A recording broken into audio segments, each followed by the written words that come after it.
तो राजा उत्तानपाद के जो बड़े भाई थे, प्रिंस प्रियव्रत, राजकुमार प्रियव्रत, उनको उनके स्पिरिचुअल मास्टर नारद मुनि जी ने बोला था कि आप हमेशा भगवान कृष्ण को याद करते रहना। इसलिए राजा प्रियव्रत ने बहुत ही कॉन्फिडेंस से अपने पिताजी स्वयंभुआ मनु को बोला कि मैं मुझे जाना है तपस्या करने के लिए, भगवान के चरण कमलों पे ध्यान लगाने के लिए, और आप छोटे भाई को बोलो राज्य संभालने के लिए। अब छोटा भाई राजा उत्तानपाद था, उनका बेटा हुआ ध्रुव महाराज हुआ। ध्रुव महाराज के आगे ओके, सो हाँ, ओके। तो ध्रुव महाराज का जो बेटा था वो उनकी जो जनरेशन थी आगे जाकर क्या हो गई, धीरे धीरे चेंज हो गई। ध्रुव महाराज ने अच्छे से पूरे राज्य को संभाला, उन्होंने अपना ध्रुव लोक भी संभाला और पूरा प्लानिट भी संभाला। उसने अपनी, ध्रुव महाराज वापस आए, उन्होंने अपने दोनों मदर्स को बहुत रिस्पेक्ट की, सुनीति को भी और सुरुचि के भी रिस्पेक्ट किया, बहुत अच्छे से उनका संसार किया। फिर भाई की जब मृत्यु हुई तो उसका बदला लेने के लिए भी ध्रुव महाराज चले गए। उन्होंने थोड़ी सी मर्सीलेस किलिंग की थी, तो स्वयंभुवा मनु ने आके उनको काफी अच्छे से समझाया भी था, थोड़ा सा डांटा भी था कि तुमने अपने परिवार का नाम खराब किया, ये क्या तुम इनोसेंट किलिंग कर रहे हो। तो ध्रुव महाराज को थोड़ा सा डर लग गया था और उन्होंने अपनी गलती मान भी की थी। फिर इनकी जनरेशन आगे जाते जाते राजा अंग आ गए। राजा अंग का बेटा राजा वेन्ना जो था, प्रिंस वेन्ना, वो थोड़ा सा कुछ ज्यादा ही तमोगुणी निकला, उसने बहुत मर्सीलेस किलिंग शुरू कर दी। तो राजा वेन्ना ऐसे क्यों निकला, क्योंकि ध्रुव महाराज ने जो मर्सीलेस किलिंग की थी, तो उनके कर्मों के रिजल्ट्स कभी ना कभी तो अगली जनरेशन को भी भुगतने आते हैं। तो अगली जनरेशन में कहीं ना कहीं आपके अंदर जो बुराई होती है वो आगे आके किसी ना किसी जनरेशन में किसी ना किसी बच्चे में दिखाई देती है। तो जब अपने बच्चों में ऐसा कुछ दिखाई दे तो समझ जाना चाहिए पूर्वजों से आ रहा है, अपने ऊपर कुछ दिखाई दे तो समझ जाना चाहिए ये पूर्वजों से आ रहा है। हमारे अंदर शक्ति है हरिनाम लेने की, भगवत गीता पढ़ने की, भागवतम पढ़ने की। ये तीनों पढ़ के हमारे अंदर के ये सारे जो ये है, सारी डस्ट है हमारे हार्ट हार्ट पे जो है वो निकाल देनी चाहिए। हमें सामने दिखता है ध्रुव महाराज ने इनोसेंट किलिंग की थी, तो आगे जाकर उनके ही आगे के जो वंशज थे उसमें राजा वेन्ना आए, उन्होंने भी इनोसेंट किलिंग की थी। So this is directly coming in the same generation. ऐसे कोई अचानक से वेन्ना प्रकट नहीं हुए थे बैड टेम्पर लेकर। राजा वेन्ना जो आए थे तो उन्होंने कहीं ना कहीं अपने पूर्वजों से जो भी उनका तमोगुण था वो एक्यूमुलेट करते करते करते, उत्तानपाद में भी तो थोड़ा सा तमोगुण था, जो एक वाइफ को ज्यादा प्रिफर कर गए थे दूसरी वाइफ पे। तो थोड़ा थोड़ा थोड़ा एक्यूमुलेट करते करते राजा जैसे उत्तानपाद ने सुनीति को बिल्कुल भी इंटरेस्ट नहीं दिखाया था, सुरुचि पे ज्यादा इंटरेस्ट दिखाया। वैसे राजा वेन्ना ने क्या किया, अपनी माँ में पिताजी में कोई इंटरेस्ट नहीं दिखाया और सारा इंटरेस्ट बाहर के लोगों में दिखाया इनोसेंट किलिंग करने में। तो उसने अपने इंटरेस्ट को प्रायोरिटी दी, माता पिता के इंटरेस्ट को प्रायोरिटी नहीं दी। उत्तानपाद ने अपने इंटरेस्ट को प्रायोरिटी दी, पहली पत्नी का अपमान किया। ऐसे करके जो पिछले जनरेशन से आता है तमोगुण थोड़ा थोड़ा थोड़ा कलेक्ट होके आता है, किसी एक में क्वांटिटी में ज्यादा आ जाता है। तो अभी ये देखो जो ये था हमारा दुर्योधन था, तो वो धृतराष्ट्र के जो पिताजी थे वो पूरे तरह ड्रिंक में रहते थे, हमेशा ही ड्रिंक करते रहते थे। नॉट व्यासदेव बट ओरिजिनल जो उनकी माता जिनके साथ शादी हुई थी, तो उसका वो सारा जनरेशन फिर आगे दिखाई दिया। ऐसे नहीं समझना चाहिए कि मेरे अंदर बुराई है तो मैं ही अकेला जिम्मेदार हूँ। कुछ ना कुछ पूर्वजों से भी ट्रांसफर होता रहता है, वो यू आर बाउंड कर, आप जिस वंश में जन्म लेते हो, ऐसा नहीं होता कि आपने पहली बार ही वहां पे जन्म लिया है, आपने पहले भी पिछले पूर्वजों में भी कभी ना कभी आप इसी वंश में किसी ना किसी रोल में आप आके चले गए हो, तब आपकी मृत्यु हुई है, आप वापस अपने ही वंशजों में वापस जन्म लेकर आए हो। Try to accept yourself और एक्सेप्ट करके बदलने की कोशिश करनी है, हरिनाम लेकर शुद्ध हरिनाम लेने की कोशिश करनी है। तो वेन्ना के बाद फिर आगे राजा पृथु महाराज आ गए, वो तो बड़े ही अच्छे निकले। तो वो कैसे रिजल्ट था, सारे good pious deeds done by Dhruva Maharaj and Uttanapada, Swayambhuva Manu के रिजल्ट थे। वो कितने हाई लेवल डिवोटी है, कुछ भी गलती नहीं करी है उन्होंने। तो ऐसे करके पृथु महाराज आ गए, लीडरशिप इनकारनेशन ऑफ कृष्णा। अब पृथु महाराज से ज्यादा किसको पता हो सकती है लीडरशिप।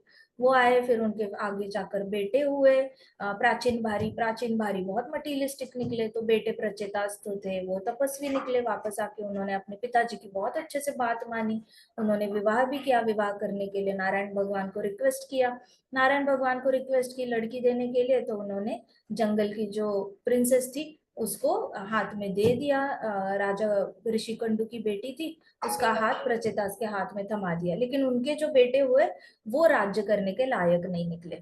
तो अभी स्वयंभुआ मनु की ऑलमोस्ट एक जनरेशन एक्सटिंक्ट हो गई। मतलब है तो बेटे लेकिन निकम्मे है, एज इन कि बेटे तो है, नाम के लिए है, लेकिन वो राज्य नहीं कर सकते। होता है ना किसी किसी बिजनेस वाले का बेटा जो होता है वो करता ही नहीं बिजनेस, चला जाता है अमेरिका। तो वैसे वाले प्रचेतास के बेटे थे, दरवाजा लगाना। प्रचेतास के बेटे थे, वो नहीं थे बिल्कुल भी पूरा ब्रह्मांड संभालने की उनकी कैपेसिटी नहीं थी, एबिलिटी नहीं थी, उन्होंने अपने आप को इतना हाई कैरेक्टर का नहीं बनाया था। तो स्वयंभुआ मनु किसके पास गए? प्रिंस प्रियव्रत के पास गए। उत्तानपाद का बड़ा भाई जो अभी तक गंधमादन पर्वत पे तपस्या कर रहा था। उसको ड्रीम था, उसका ड्रीम था कि मैंने शुरुआत से लेके एंड तक ब्रह्मचारी रहना है, उसका सपना था। और गुरु की आज्ञा वो बड़ी खुशी खुशी पाल रहा था। लेकिन अनफॉर्चुनेटली उसका सपना वो पूरा नहीं कर पाया, क्योंकि उनके उसके पिताजी आए, बड़े बूढ़े हो चुके थे। स्वयंभुआ मनु की एज 30 करोड़ से ज्यादा थी, 30 करोड़ से ज्यादा उम्र थी उनकी। तो इतने बूढ़े हो चुके थे, आईब्रोज वाइट वाइट बाल आ गए थे, अब सारी दाढ़ी ऐसे, फिर ऐसे झुक गए थे, पीछे का स्पाइन जो था वो ऐसे ऐसे झुक गए थे वो। और स्किन ऐसे नीचे आ गई थी उनकी। एंड हाथ ऐसे थोड़े से ऐसे हो गए थे, थोड़े से वीक हो गए थे। उनकी लीडरशिप वीक कैसे है पता कैसे चलता है? जब प्रचेतास तपस्या करके बाहर आए थे तो जंगल में सारे पेड़ों ने अतिक्रमण करके रखा था, पूरी पृथ्वी पे पेड़ ही पेड़ थे। पेड़ों की पॉपुलेशन इतनी बन गई थी कि इंसानों को पाव रखने के लिए जगह नहीं थी, तो पेड़ों का अतिक्रमण हो गया था। तो एक स्पीशी डोमिनेट करके गई थी। लोग तो कहते हैं इंसान सबसे बुरा ये है, जानवर है। लेकिन कोई भी जीवात्मा, कोई भी एक स्पीशी कभी भी डोमिनेट कर सकती है। अगर लायंस को छोड़ दो, खुला हाथ दे दो, वो भी डोमिनेट कर दे पूरी पृथ्वी पे, सबको खा के मैक्सिमम लायंस हो जाए, मैक्सिमम टाइगर्स हो जाए, वैसे मैक्सिमम ट्रीज भी हो सकते हैं। इसलिए प्रभुपाद कहते थे बहुत ज्यादा बोलना नहीं चाहिए, ट्रीज कट गए इसलिए बारिश नहीं हो रही, ट्रीज कट गए इसलिए बारिश नहीं हो रही, ऐसा कुछ नहीं होता। ट्रीज कटे इसलिए यज्ञ करो, यज्ञ करोगे तो इंद्र देवता बादल लाएंगे और इसको बोलेंगे, संवर्तक को बोलेंगे भाई तू बारिश कर ले थोड़ी सी, हरिनाम लिया जा रहा है तू बारिश कर। तो यज्ञ पे डिपेंड करती है बारिश। चाइना में भी यही कस्टम फॉलो होता है, बारिश नहीं होती तो सब लोग अर्घ्य देते हैं सूर्य भगवान को और उनके यहाँ पे बारिश कराते हैं। तो पूरा राज्य, वहां पे थोड़ा कम्युनिज्म है, तो वो लोग पूरा राज्य मिलकर ऐसे अर्घ्य देते हैं और फिर बारिश कराते हैं। So it has nothing to do with trees. Deserts में भी बारिश होती है, डेजर्ट दिखता है ऐसे सूखा सूखा, लेकिन वहां पे भी बारिश होती है। बात अलग है कि पानी जल्दी सूख जाता है, लेकिन बारिश तो होती है। तो पेड़ों का अतिक्रमण हो गया था। तो इससे पता चलता है कि खुली छूट किसी को नहीं देनी चाहिए। लेकिन स्वयंभुआ मनु बूढ़े हो चुके थे, तो उनकी लीडरशिप वीक होती जा रही थी और ट्रीज ने उनकी बात मानना छोड़ दिया था। उनको पता था स्वयंभुआ मनु पनिश नहीं कर सकते, लेकिन प्रचेताज ने बाहर आके सारे ट्रीज को पनिश किया। एक ऐसे ड्रैगन की तरह मुंह खोला और सब कुछ जला के खाक कर दिया। तो प्रचेताज वैसे ही खत्म हो गए। प्रचेताज ने वैसे ही जंगल को, आधा जंगल खत्म कर दिया और फिर अपने महल बनाना, सिटीजन्स के लिए घर बनाना, ये सारा काम करना शुरू किया। अब यहाँ पे स्वयंभू मनु चलते चलते ऊपर गंधमादन पर्वत पे चले गए। उनको बहुत मुश्किल हो रही थी, लेकिन वो चले गए ऊपर, देखा कि वहां बेटा है उनका, बड़ा बेटा अभी भी आज भी तपस्या कर रहा है, भगवान को याद कर रहा है। तो उन्होंने बोला मेरी एक रिक्वेस्ट है कि हमारे अभी आगे के वंशजों में कोई भी ऐसा वंशज नहीं है जो ब्रह्मांड को रूल कर सकता है, उसके पास क्वालिफिकेशन नहीं है। तो तुम अकेले बचते हो जिसके पास क्वालिफिकेशन है। तो मैं चाहता हूँ कि तुम पूरे ब्रह्मांड को अभी रूल करो, सारे प्लैनेट्स को रूल करो एक मनवंतर तक। तो प्रिंस प्रियव्रत ने सोचा कि मैं कैसे रूल कर सकता हूँ, मेरे गुरु ने तो कहा है कि तुम हरि नाम लो और तुम भगवान को याद करो। तो वो थोड़े से हिचकिचाए, अपने पिताजी की बात मानने से हिचकिचाए। इतने में जुप करके नारद मुनि जी वहां प्रकट हो गए। उनको पता था कि अब ये धर्म संकट है और शिष्य बहुत बुरी तरह फंसने वाला है। तो नारद मुनि जी आए, कुछ नहीं बोले, शांति से खड़े थे। तो प्रिंस प्रियव्रत ने नारद मुनि जी को देखा, नारद मुनि जी शांत, एब्सोल्युटली ब्लैंक एक्सप्रेशंस। यहाँ पे नारद मुनि जी है, यहाँ स्वयंभुआ मनु है। स्वयंभुआ मनु सोच रहे हैं देखते हैं अभी बेटा इतना भक्ति कर रहा है इतने सालों से, तो कुछ तो गुड क्वालिफिकेशन आया होगा, बाप की बात मानेगा, क्योंकि पूरे भागवतम में पिताजी की बात मानने पे कितना स्ट्रेस किया हुआ है, तो मान लेगा फादर की बात। तो वो बड़े ही ऐसे आशा से देख रहे थे प्रिंस प्रियव्रत को। प्रिंस प्रियव्रत ने वही काम किया जो डिवोटीज गलती करते हैं। प्रिंस प्रियव्रत ने इतने साल कृष्णा की तपस्या करी थी, लेकिन फिर भी उनके अंदर भागवतम बिहेवियर आना चूक गया था। तो उन्होंने बोला पिताजी मुझे माफ कर दो, I regret to inform you कि मेरे गुरु की आज्ञा है कि मैंने भगवान को याद करना है। मुझे नहीं लगता राज्य करते करते मैं भगवान को याद कर पाऊंगा, मुझे नहीं लगता मेरे पास वो कोई ऐसी टेक्निक है। तो मैं ये अपॉर्चुनिटी गिव अप करना चाहूंगा, मैं नहीं बनना चाहता राजा। इतने में बहुत ब्राइट लाइट आई आकाश में और आंखों में चली गई। देखा तो 100 देवता लोग आसपास खड़े थे और उसके बीच में एक बड़ा सा देवता था। दिख कोई नहीं रहा था, बस लाइट लाइट ऐसे लग रहा था स्टार्स है, 100 स्टार्स है, स्टार्स के बीच में एक बड़ा सा मून है।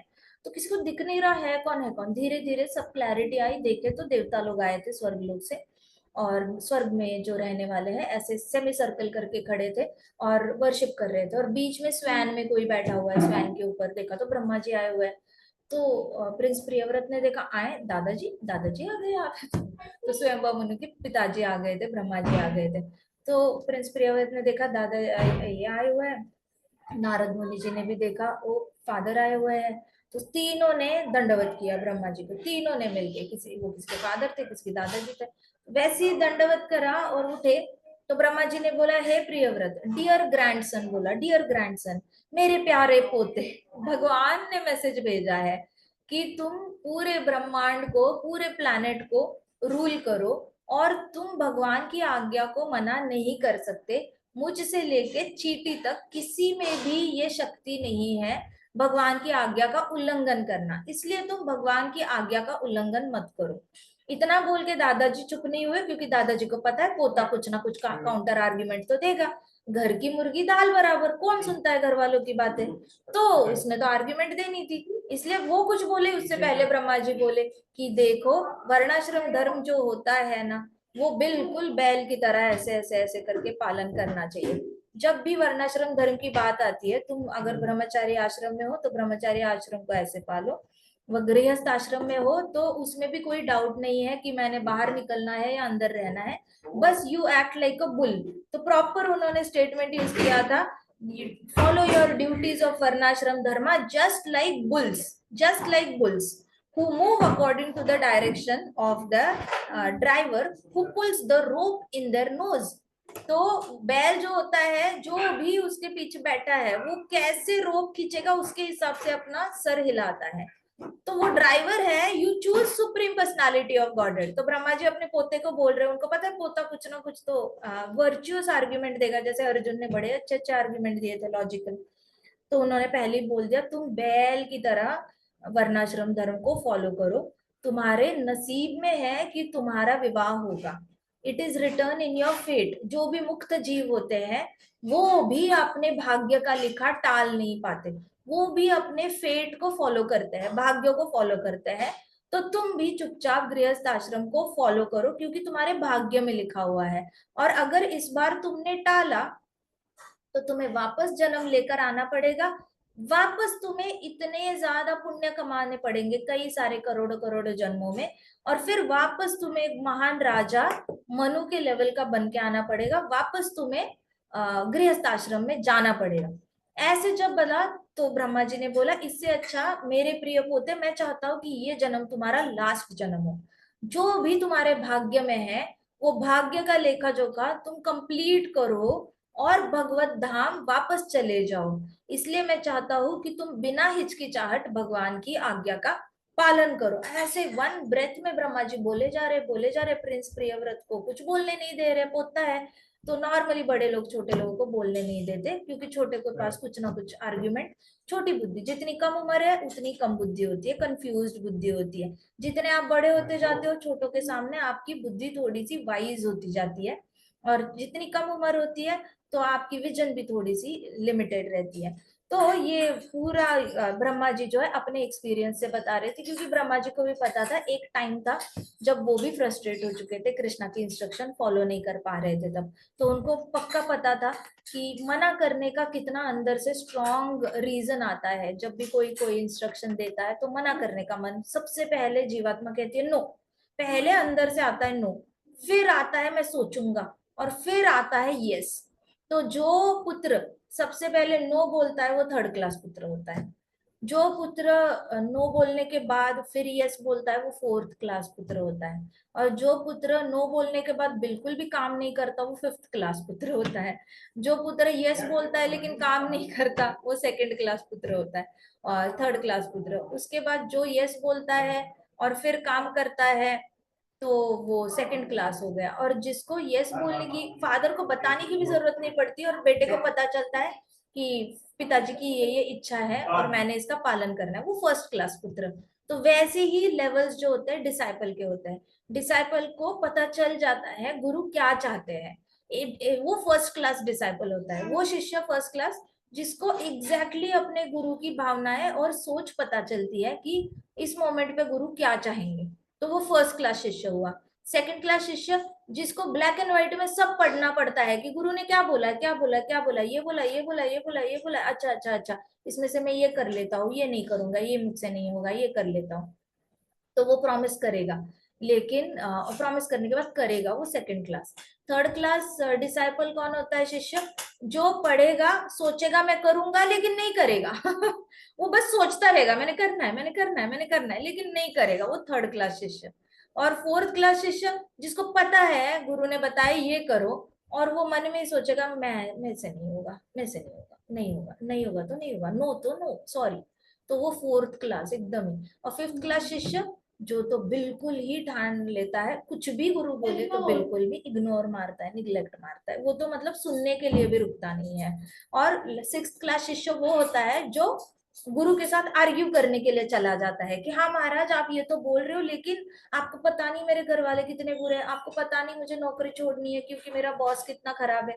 गुरु बोलेंगे दूसरी नौकरी कर ले, वो बोलेगा आपको पता नहीं पिछली 7 नौकरियों में सारे बुरे बॉस मिले हैं, हमारी कंट्री ही ऐसी है, हमारे कंट्री में बॉस ही बड़े काम कराते हैं, अच्छे नहीं है, मैं छोड़ के आपका आश्रम ज्वाइन करना चाहता हूँ एंड ऑल दैट, इतने काउंटर आर्ग्यूमेंट्स। गुरु खुद फ्रस्ट्रेट हो जाएंगे कि इसको बताने पर भी नहीं सुनता, इसको जिद कर रहा है, इसको ब्रह्मचर्य चाहिए।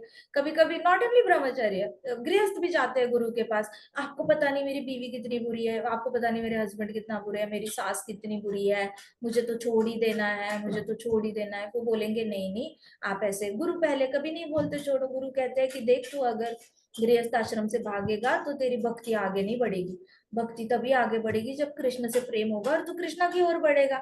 ये बोलेंगे नहीं नहीं, है बहुत प्यार है कृष्णा से, देखो आप मेरा रिपोर्ट देखो, मैं इतने महीनों से मैंने एक बार भी जाप मिस नहीं किया, मंदिर में आके जाप किया है। भाई तूने दिल से कितना जाप किया हम ही जानते हैं, जितना जाप किया आधा टाइम तो बुरा ही सोची है अपने घर वालों के बारे में।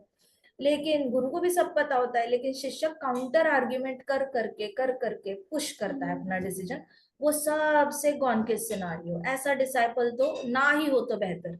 इसलिए भक्ति सिद्धांत सरस्वती महाराज कहते थे ऐसे लोग मठ में रखो ही मत जो गुरु को सिखाने आते हैं।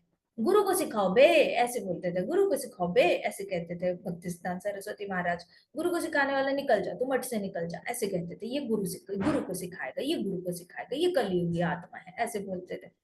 सो एक बार हमारे महाराज थे, हमारे महाराज क्या हुआ, उनका रिजल्ट अच्छा आया था, उनके फादर ने उनको धोती लाई थी, व्हाइट धोती है ना पहनने के लिए। तो उनकी मम्मा ने बोला, वो बड़े खुश होके मदर के पास धोती लेके गए कि मम्मा मुझे नई धोती मिल गई, नई धोती मिल गई तो उनकी मम्मा ने बोला मेरे पास आता है, शर्म नहीं आती, जा गोपाल जी के पास भोग लगा पहले, फिर लाना यहाँ पर।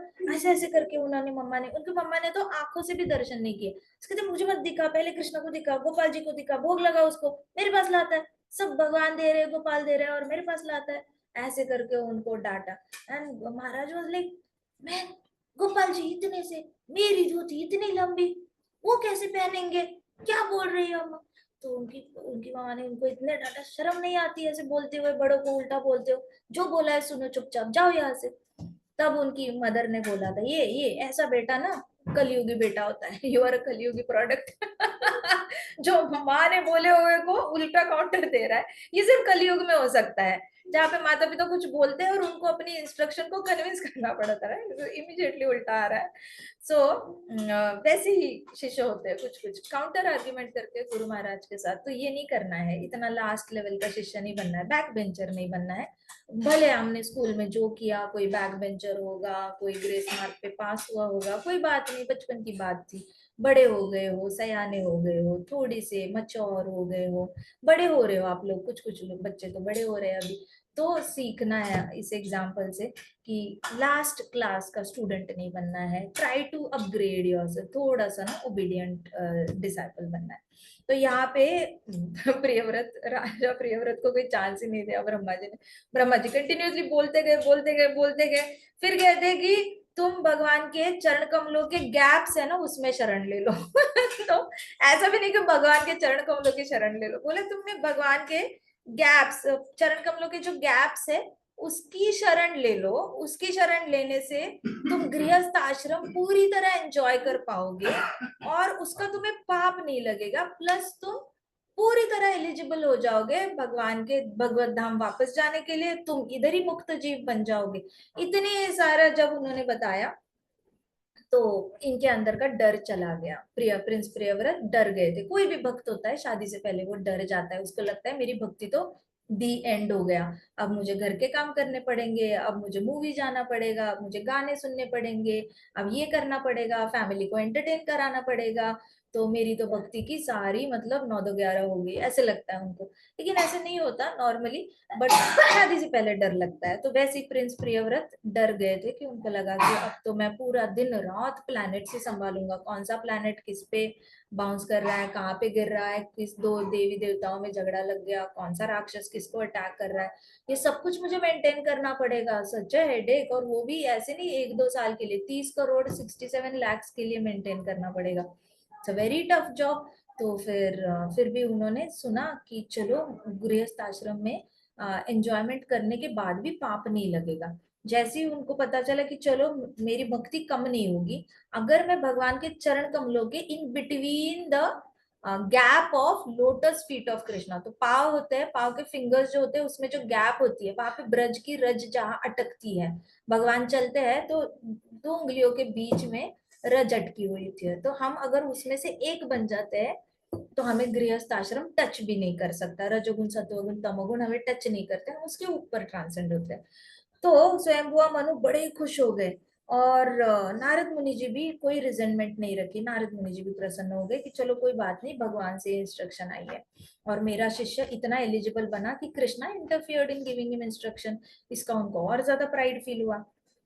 तो आगे स्वयंभुआ मनु ने फिर पूरा जो ब्रह्मांड था उसका हैंड ओवर प्रियव्रत महाराज को दे दिया। प्रियव्रत महाराज राजा बन गए, राजा बन गए, उनका अच्छे से अभिषेक हुआ और उनको राजा बना दिया। जैसे ही राजा बने उन्होंने रूल सेट किया कि नदी कभी अपनी मर्यादा का उल्लंघन नहीं करेगी, समंदर मर्यादा का उल्लंघन नहीं करेगा, पेड़ अपने मर्यादा के उल्लंघन नहीं करेंगे, ये सारी वाटर बॉडीज और पेड़ जो है वो अपने मर्यादा में ही रहेंगे। इनको बाउंड्री ड्रॉ करके दी कि जंगल इसके बाहर नहीं फैलेगा और नदी भी अननेसेसरी बाढ़ नहीं लाएगी और समंदर भी सुनामी नहीं लाएगा, ऐसे करके बाउंड्री ड्रॉ करी। तो ऐसे करके हमारे अंदर भी बाउंड्रीज होती है, बाउंड्री सृष्टि में है तो हमारे अंदर भी बाउंड्रीज है, खुद ही ड्रॉ कर लेनी चाहिए 4 रेगुलेटिव प्रिंसिपल फॉलो करके, ठीक है। तो अगर सृष्टि बाउंड्री को रिस्पेक्ट कर रही है तो हम किस मतलब किस चिड़िया के ये है, we are nothing in front of srishti. बड़ी बड़ी गंगा मैया भी बाउंड्री फॉलो करती है, who are we to not follow.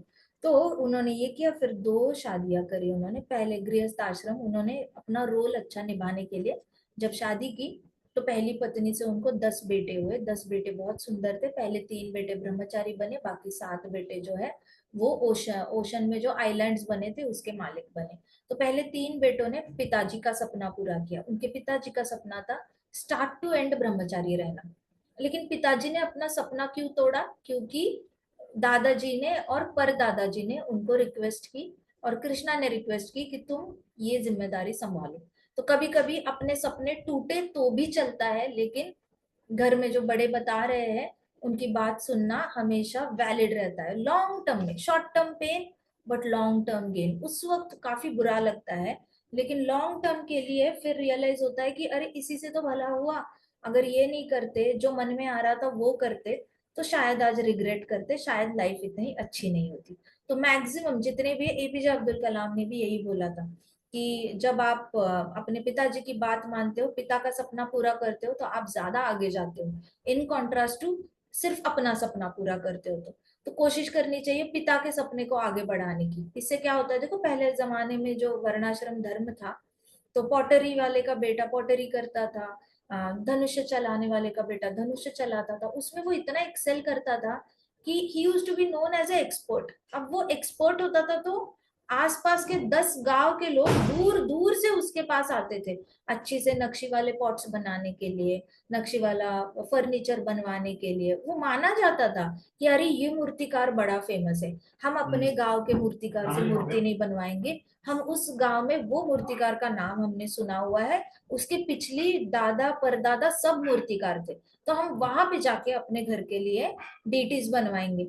ये इसको कहते हैं रेपुटेशन, जो जनरेशन से फॉलो होती है, लीगसी छोड़ के जाना होता है अपने बच्चों के लिए, सेम लीगसी छोड़ के, जो पिता के जो गुण है वो एज इट इज जब बच्चे उठा लेते हैं, उसमें सक्सेस पाने की ज्यादा चांसेस होते हैं एज कम्पेयर टू इंडिपेंडेंटली। आजकल तो इंडिपेंडेंटली भी सक्सेसफुल हो जाते हैं, लेकिन क्या वो हैप्पी है, तो हैप्पी है या नहीं इसकी कोई गारंटी दे नहीं सकता।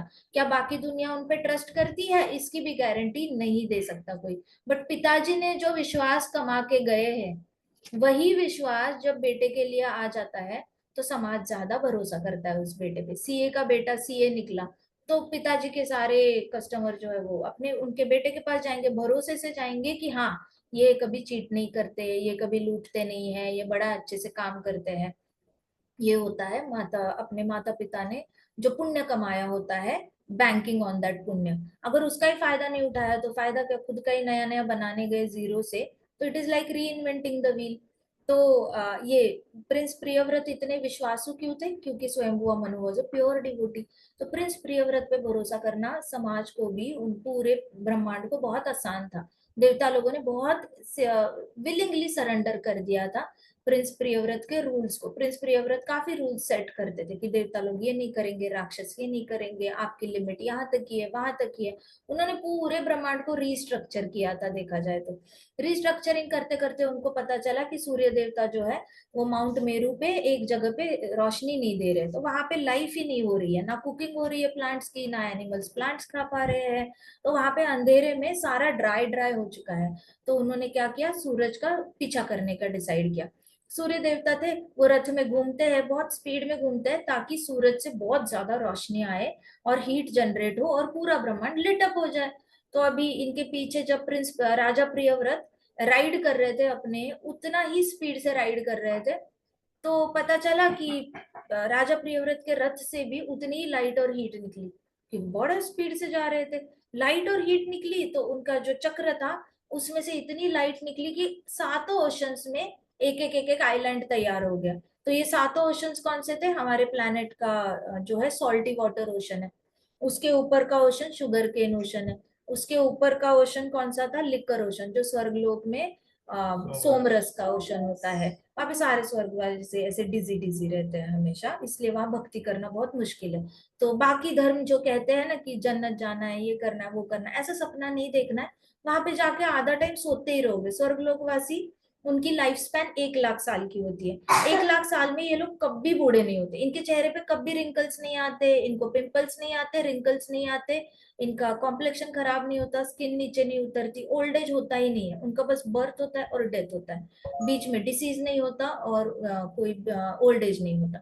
इसलिए ये लोग इतना ग्रांटेड ले लेते हैं अपनी ब्यूटी को और सारे हैप्पीनेस को कि हाँ। वो बीमारी नहीं थी ना, that was the indigestion tempo बीमारी। अब जरा इज लाइक क्रॉनिक डिजीजेस है। तो वहां पे होता नहीं है स्वर्गलोक में, एंड अग्नि देवता इज अ डेमी गॉड ना।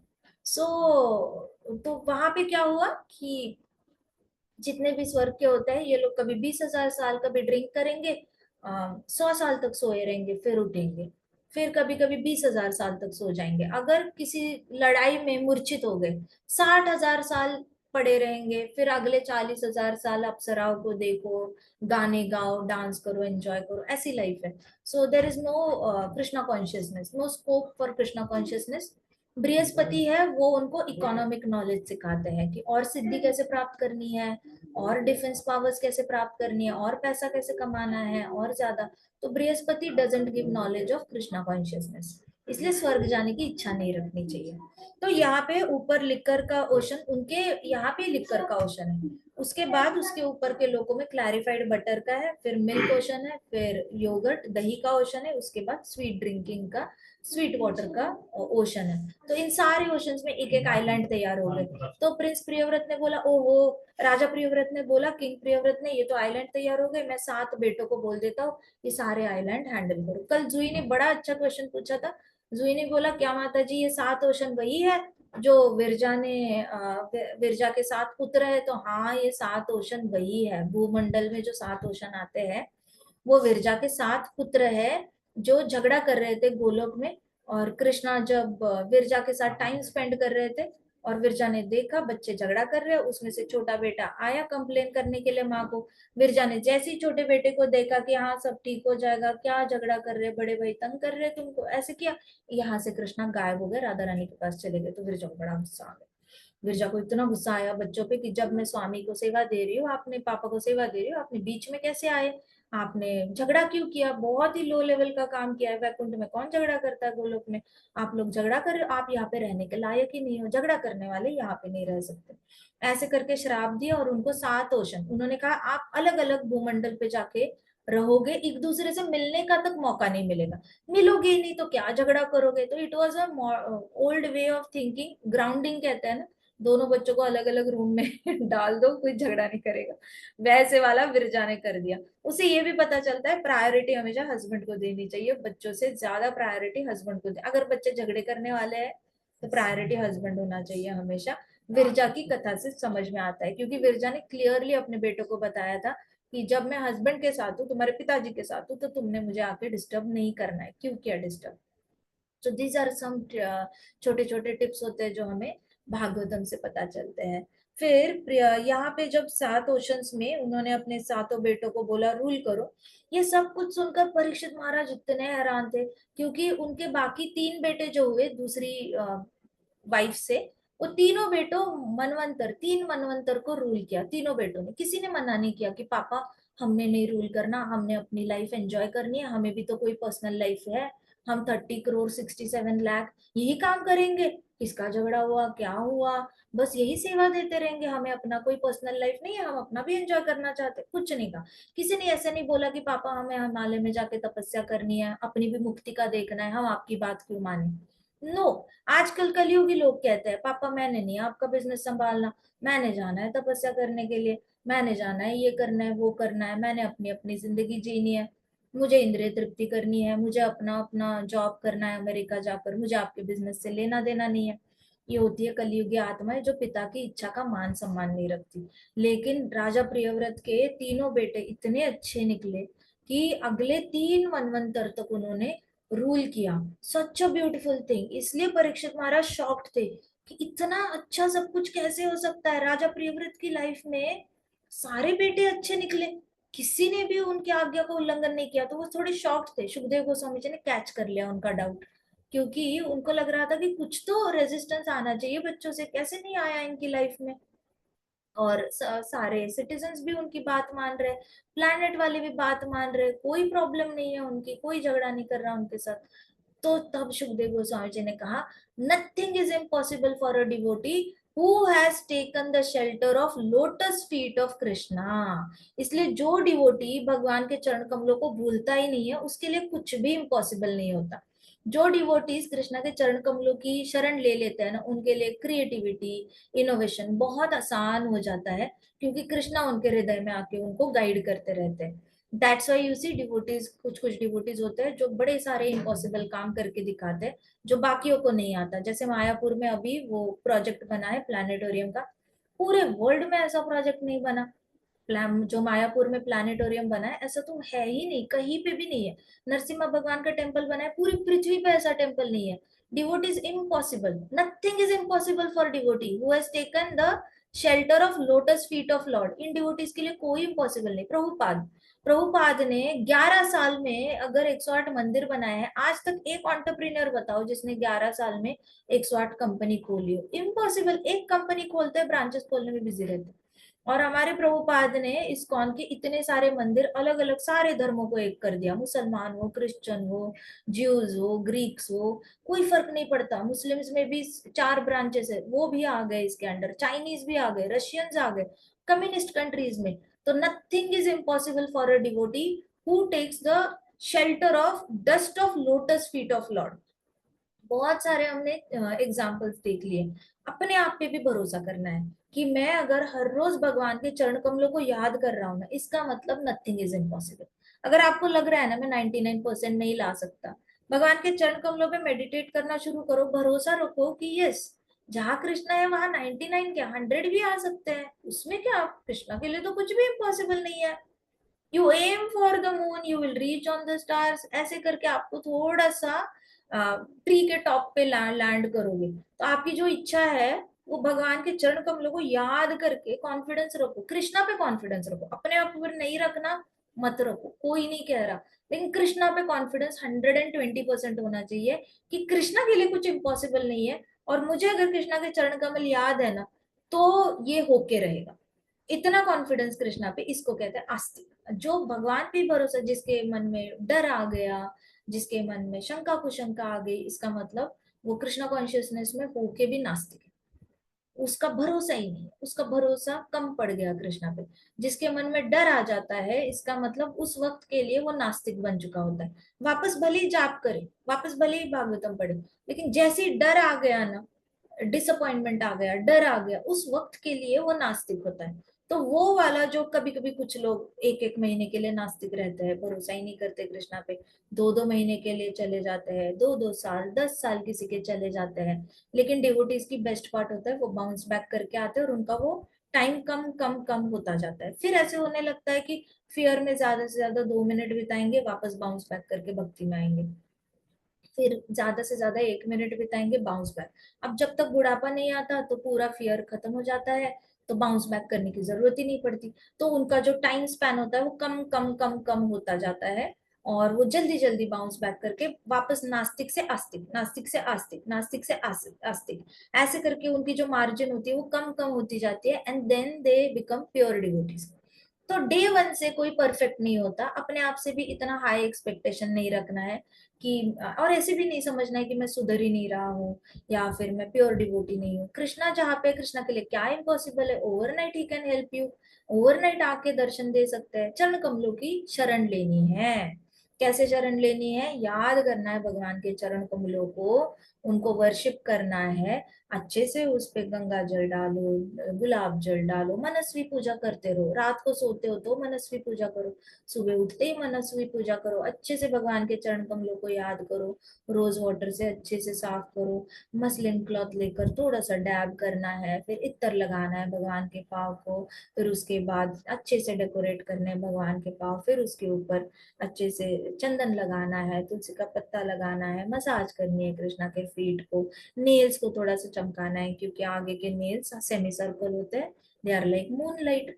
इतना करो हर रोज, इतना ही कर। लक्ष्मी माता 24x7 यही करती रहती है, चरण कमल ही दबाती रहती है नारायण भगवान की, वो नहीं थकती। और हमें मन से करने में हमें एफर्ट लगता है। सोचो हमारा कितना डिग्रेडेशन हुआ है कलयुग में, कि हमें मन से करने में ही फटीग आती है, और लक्ष्मी माता हाथ से सेवा कर रही है कंटिन्यूस, उठती भी नहीं है जगह से, उनको नहीं फटीग आ रहा है। ऐसा नहीं कि उनकी बॉडी नहीं है, तो बॉडी तो है। शी कैन ऑल्सो थिंक ना कि मैं थोड़ा रेस्ट कर लेती हूँ, मैं थोड़ा चली जाती हूँ वृंदावन में, डांस करके आती हूँ कृष्णा से ना, इतनी पतिव्रता है, she will never leave her husband. तो इतना मेहनत कर रही है लक्ष्मी माता। लक्ष्मी माता खुद हार्ड वर्किंग है, she is a hard working devotee. सिर्फ दिल से प्यार नहीं करती नारायण भगवान को, हाथों से भी करती है, हाथों से सेवा भी देती है। She so much hard working devotee. इतना तो कोई भी हार्ड वर्किंग नहीं है जितना लक्ष्मी माता है। तो हमने कितना माइंड से हमें करना पड़ेगा, मनस्वी पूजा करना पड़ेगा। तो परीक्षित महाराज की ये सारा डाउट था वो सुखदेव गोस्वामी जी ने झट से दूर किया, और उन्होंने बोला ऐसे डिवोटी होते हैं, वो भूख प्यास से भी ऊपर चले जाते हैं, उनको भूख नहीं लगती, उनको प्यास नहीं लगती, उनको बुढ़ापा तंग नहीं करता, उनके आंखों पे कभी माया की पट्टी, हरे कृष्णा पार्थ, तो उनके आंखों पे कभी माया की पट्टी नहीं लगती, इल्यूजन नहीं होता उनको। उनका माइंड पे पूरी तरह कब्जा हो जाता है, अपने माइंड को वो चलाने लग जाते हैं, माइंड उनका उनकी बॉडी को नहीं चलाता, ये लोग अपने माइंड को चलाते हैं। तो इनके अंदर लीडरशिप बहुत अच्छे से आ जाती है ऐसे डिवोटीज के अंदर। वो पहले अपने माइंड को रूल करते हैं, फिर दूसरों को रूल करते हैं। वो पहले अपने सेंसेस को रूल करते हैं, फिर दूसरों को रूल करते हैं। तो कोई भी डिवोटी ना बाय डिफॉल्ट बेस्ट लीडर होता है। अगर if you are remembering lotus feet of Krishna, तो naturally you become a leader, क्योंकि आप अपने इंद्रियों को कंट्रोल नहीं करते, लीड करते हो, माइंड को भी लीड करते हो। अपने माइंड को लीड करते करते, सेंसेस को लीड करते करते, आप आराम से दूसरों को लीड करना आराम से आ जाता है। ये भीष्म पितामह ने युधिष्ठिर महाराज को बोला था कि अगर तुम्हें पृथ्वी का सबसे उत्तम उत्तम राजा बनना है, सम्राट बनना है, तो सबसे पहले तुम इंस्ट्रक्शंस देना शुरू करो अपने इंद्रियों को और अपने मन को। इसलिए कहते हैं सुबह सुबह अपने मन को इंस्ट्रक्शन देनी चाहिए, उठो, उठ, उठ कर जा, वॉशरूम जा, ब्रश कर, नहा ले, अभी स्नान कर ले, अब बाहर आ, तू जल्दी से अच्छे से वस्त्र पहन ले, साफ साफ वस्त्र पहन ले, माला ले ले, बैठ, सोना नहीं, नींद आ रही है, थोड़ा सा चल के जाप कर ले, अब उठ, वापस अपने हाथ धो, पाँव धो, जा, भगवान को उठा ले, भगवान के लिए भोग तैयार कर, मंगल आरती कर ले। कंटिन्यूअस माइंड को जैसे डॉग को ट्रेन करते हैं ना, वैसे माइंड को बताना पड़ता है, क्योंकि dogs are not by default train, वो कोई माँ की पेट से ट्रेन होकर नहीं आता। वैसे हम लोग भी माँ के पेट से ट्रेन होके नहीं आते। टाइम मैनेजमेंट, डिसिप्लिन और ये सारी चीजें ना इंस्ट्रक्ट करके आती है। जो भी आपको आपके बोर्ड का मेरिट टॉपर मिलेगा, जो भी मिलेगा, उसको हैबिट है अपने माइंड को ऑर्डर करने की। तो एग्जैक्टली वही चीज जो है सुखदेव गोस्वामी जी बोल रहे हैं कि ऐसे डिवोटीज जो होते हैं, जो भगवान की चरण कमलों का शरण ले लेते हैं, वो अपने माइंड को लीड करते हैं और सेंसेस को लीड करते हैं। उल्टा नहीं होता, वो नौकर नहीं बनते, वो मास्टर बनते हैं माइंड के। तो इन्होंने माइंड मास्टरी अचीव करी होती है और सेंस मास्टरी अचीव करी होती है, इसलिए वो नेचुरल लीडर होते हैं। तो what to speak of pure devotees, वो तो इतने अनटचेबल हो जाते हैं प्योर डिवोटीज, ना रजोगुण सत्वगुण तमोगुण कुछ भी उनको टच नहीं करता। ये पावर है भगवान के होली नेम में। भगवान के होली नेम में इतनी पावर है कि मलीचा जो है, मलीच मतलब गाय, गोहत्या, गाय का मांस खाने वाले और ब्राह्मणों को मारने वाले, ये सबसे डिग्रेडेड सोसाइटी समझी गई है। तो पूरी सोसाइटी में जो भी गो हत्या करता है और ब्राह्मण हत्या करने में विश्वास रखता है, भले ही खुद नहीं करता लेकिन गुंडों को हायर करके ब्राह्मणों को मरवाता है। अभी जैसे म्यांमार में हुआ था डिवोटीज के साथ, फिर पिछले साल हाथरस में कहा कहीं तो हुआ था, कहाँ पे, बांग्लादेश में हुआ था। सो ये लोग भरोसा करते हैं कि ब्राह्मणों को मारने में कुछ गलती नहीं है। तो ये सबसे मलीच और गलीच लोग है, बहुत ही गिरे हुए। लेकिन इन लोगों ने भी अगर हरिनाम लिया ना, तो ये लोग भी सत्वगुण के परे जा सकते हैं, रजोगुण सत्वगुण और तमोगुण इसके परे जाएंगे। इतना ज्यादा पावर है होली नेम में। तो महाराज परीक्षित स्माइल करने लगे कि भक्ति में कितनी शक्ति है। सुखदेव गोस्वामी जी ने फिर related how Maharaj Priyavrata became restless after enjoying thousands of years and experiencing heavenly pleasures with his wife, whom he loved dearly. देखो, राजा प्रियव्रत इतने अच्छे ब्रह्मचर्य निभा रहे थे, लेकिन जैसे ही गृहस्थ आश्रम एक्सेप्ट किया, गृहस्थ आश्रम में रोल निभाने के लिए पत्नी एक्सेप्ट करी। अब ऐसा नहीं कि 10 बच्चे हो गए, अब तू कौन मैं कौन, चल तेरा काम हो गया, मेरे को तो बच्चे पैदा करने थे, ये पूरा ब्रह्मांड रूल करने के लिए मेरा काम हो गया, अब तुम अपनी भक्ति करो, मैं अपनी भक्ति करता हूँ, we are just like strangers. ऐसा कोई एटीट्यूड नहीं था जो आजकल दिखता है।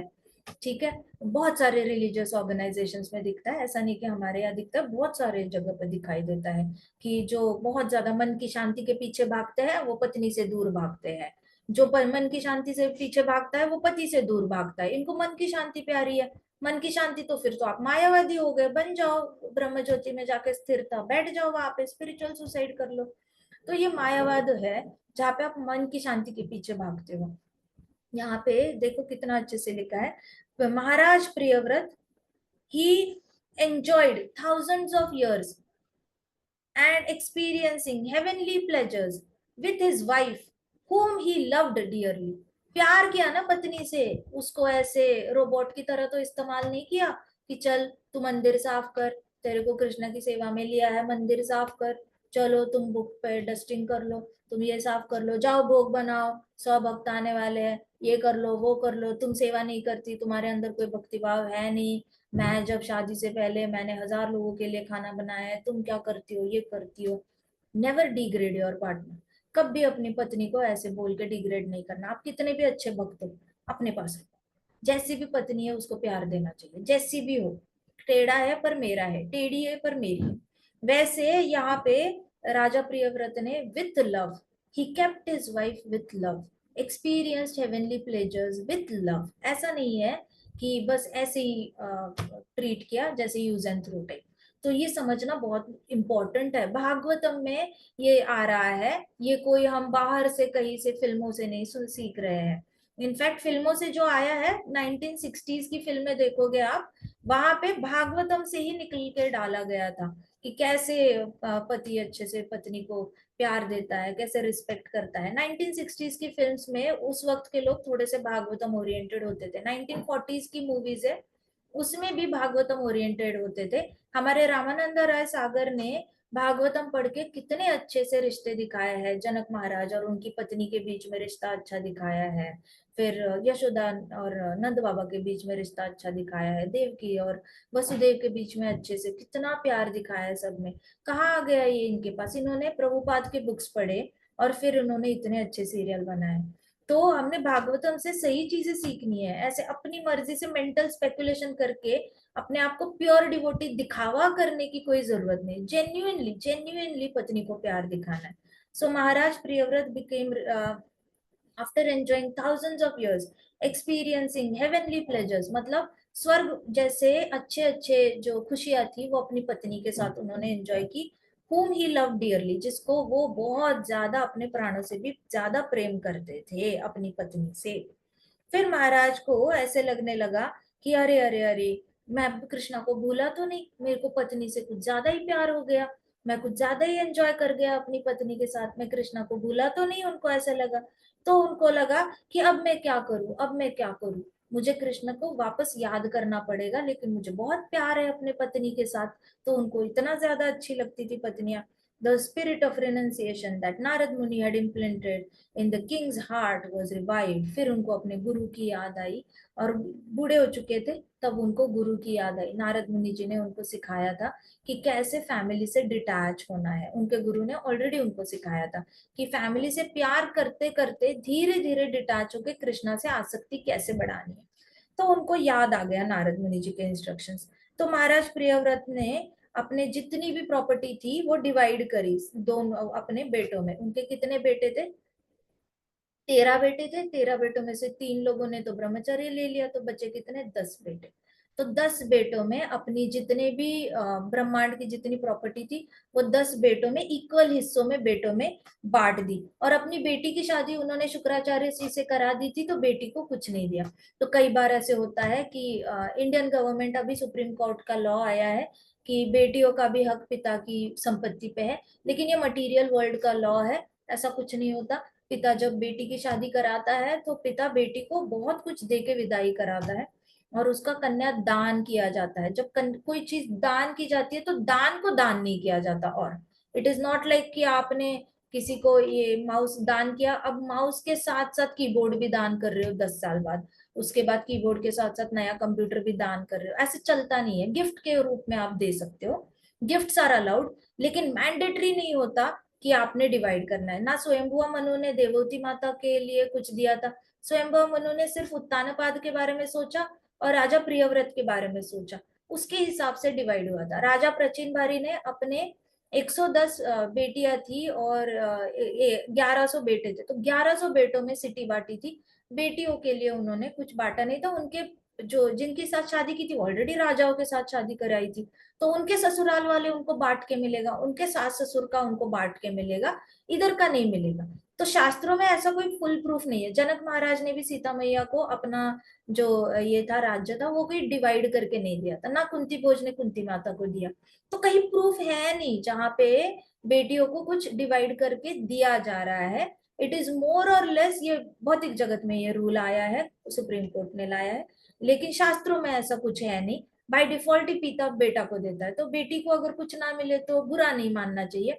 क्योंकि बेटी को ससुराल से मिल रहा होता है। अब जैसे भी अगर देवहूति माता जैसे ससुराल मिला, करदमा मुनि के पास कुछ भी नहीं था, बिल्कुल ही ऐसे कुटीर में रहने वाले थे, तो एक्सेप्ट कर लेना चाहिए। उसने भी बहुत 10,000 सालों तक इन्होंने देवहूति माता ने कुटीर वाले पति की सेवा करी है। फिर उनके पति ने इतने 9 लाख दासियां उनको दे दी, पत्नी को, और बहुत कुछ दिया उनको। So it really depends upon कि आपका विवाह के बाद क्या है। बट बाय डिफॉल्ट ही हक नहीं जताना चाहिए। मिला तो ठीक है, कृष्णा की मर्जी, नहीं मिला तो भी और भी अच्छी बात है।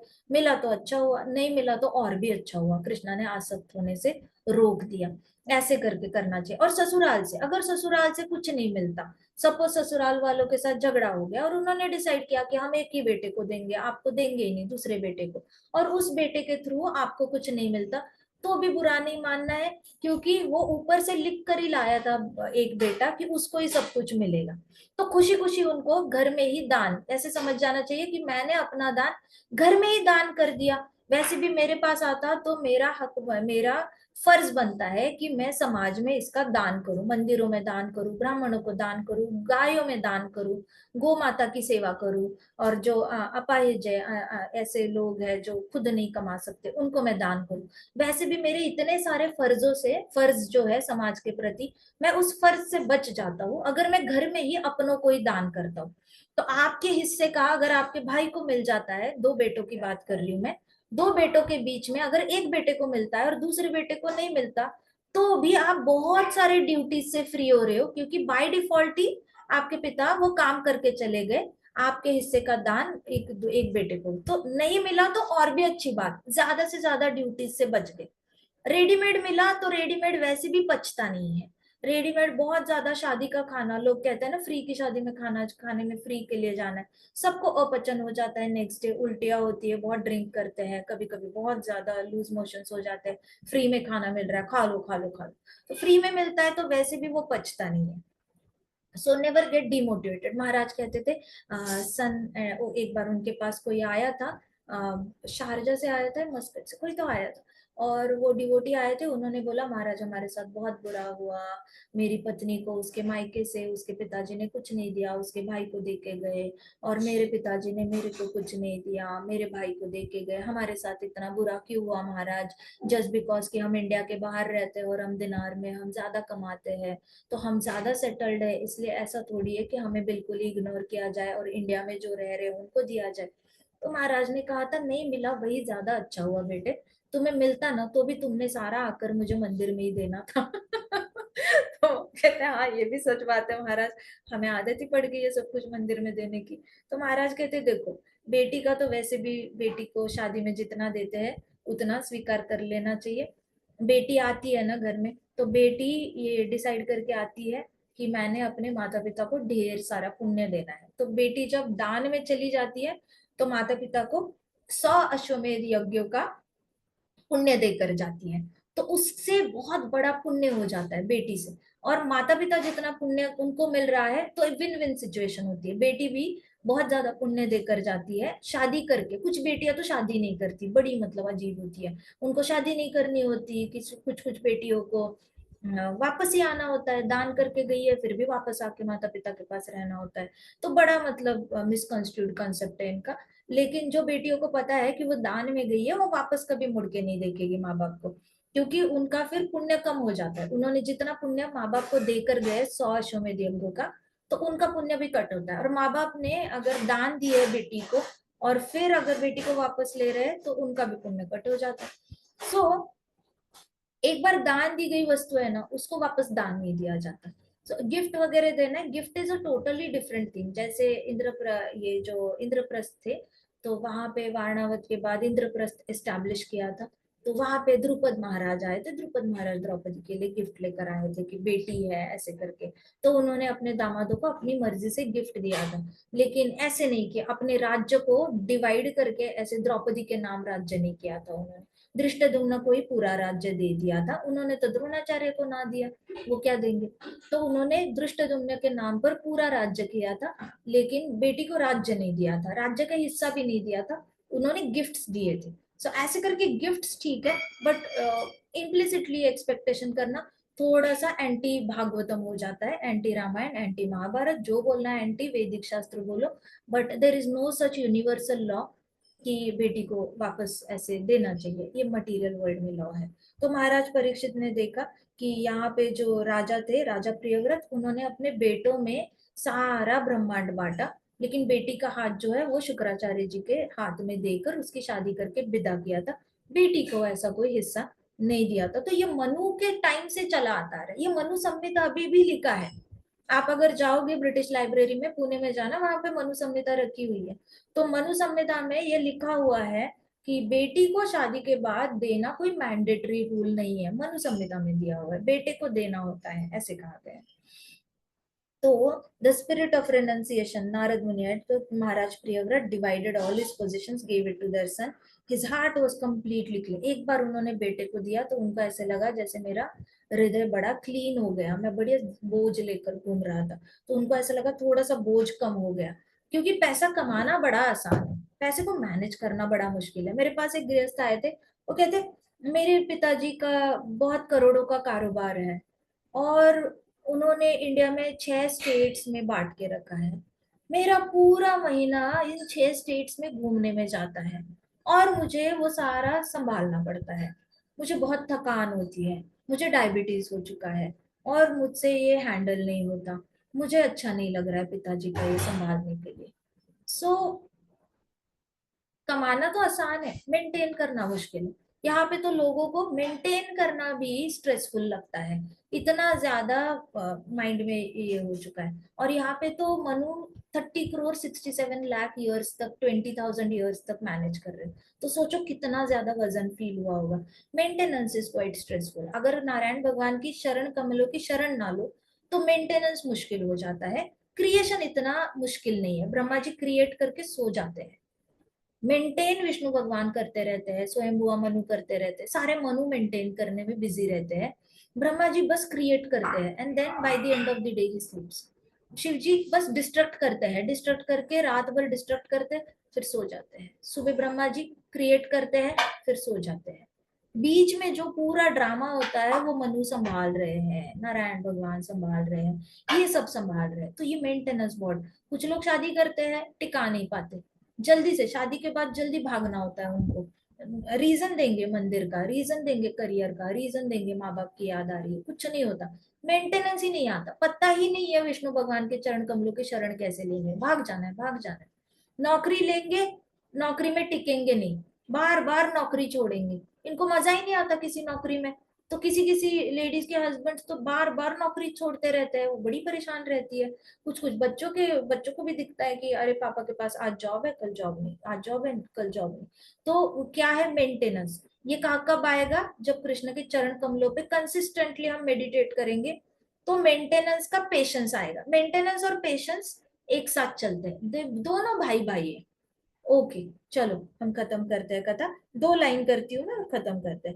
सो he resumed the position he had once attained by the grace of spiritual master। तो नारद मुनि जी की आज्ञा उनको याद थी, और याद करके उन्होंने वापस भगवान के चरण कमलों पे ध्यान लगाना शुरू किया। तो गुरु की आज्ञा बहुत पावरफुल होती है। आप अगर 10 साल के लिए भूल जाओ, यहाँ पे तो महाराज प्रियव्रत बहुत सालों के लिए भूल गए थे, लेकिन इतने साल भूलने के बाद वापस गुरु की एक ही आज्ञा याद आई कि take the shelter of lotus feet of Krishna. उनको एक ही इंस्ट्रक्शन याद थी।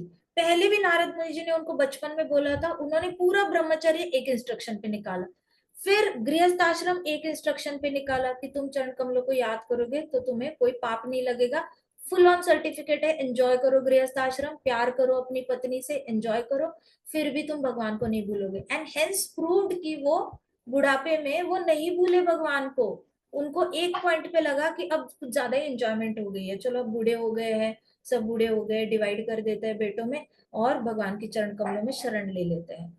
That is the power of guru's instruction. अगर ये गुरु के इंस्ट्रक्शन से नहीं आता ना, इस इंस्ट्रक्शन को बड़ा लाइटली लेना था।